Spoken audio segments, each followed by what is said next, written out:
ATV news मध्ये आपले स्वागत आहे। आपण पाहत आहात आदिवासी न्यूज वार्ता मध्ये परिसरातील क्रीडा, शैक्षणिक, राजकीय व इतरही घडामोडी। आता पाहूयात सविस्तर वृत्त। आदिवासी न्यूज वार्तासाठी नंदकुमार तोटेवाड।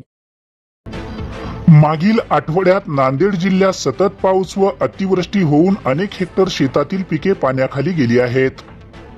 शेतात पाणी साचल्यामुळे व पैनगंगा नदीच्या पुरामुळे किनवट तालुक्यातील अनेक गावांना पुराचा फटका बसला आहे।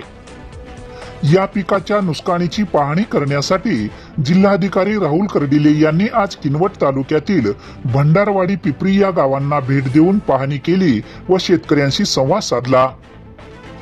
यावेळी किनवटचे सहाय्यक जिल्हाधिकारी तथा प्रकल्प अधिकारी जेनित चंद्रा दोंतुला, तालुका कृषी अधिकारी चंद्रकांत निमोड, नायब तहसीलदार फोले, कृषी विभागाचे अधिकारी, परिसरातील शेतकरी आदींची उपस्थिती होती।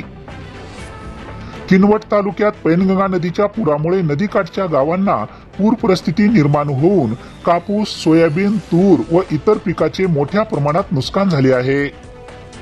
या नुकसानीचे पंचनामे सुरू असून ते तात्काळ पूर्ण करण्याचे निर्देश जिल्हाधिकारी राहुल कर्डिले यांनी दिले। तसेच यावेळी त्यांनी किती टक्के पंचनामे करण्याचे काम पूर्ण झाले आहे याचा देखील आढावा घेतलाय। तसेच येत्या 2 ते 4 दिवसात तातडीने नुकसानीचे पंचनामे करून नुकसानीचा अहवाल शासनाकडे पाठवणार असल्याची माहिती जिल्हाधिकारी राहुल कर्डिले यांनी यावेळी दिली आहे। नांदेडमध्ये अतिवृष्टी आपल्या 55 मंडळात झालेली आहे आणि अनेक ठिकाणी नदीच्या पाण्याची पातळी वाढल्यामुळे जे लो लाईंग एरियातले पीक आहेत, विशेषतः नदी आहे, ओढे, नाले यांच्या जवळपासचे जे पीक आहेत त्यांचं मोठ्या प्रमाणात नुकसान झालेलं आहे आणि त्या अनुषंगाने किनवटमध्ये पाहणी करायला मी आज आलेलो आहे। आम्ही पिपरी आणि भंडारवाडी या 2 गावातली सध्या पाहणी केलेली आहे। साधारणतः कापूस आणि सोयाबीन या 2 पिकांचं नुकसान झालेलं आहे। काही ठिकाणी टोटली पीक वाहून गेलेलं आहे आणि काही ठिकाणी पाणी तिथलं ओसरलंय। आता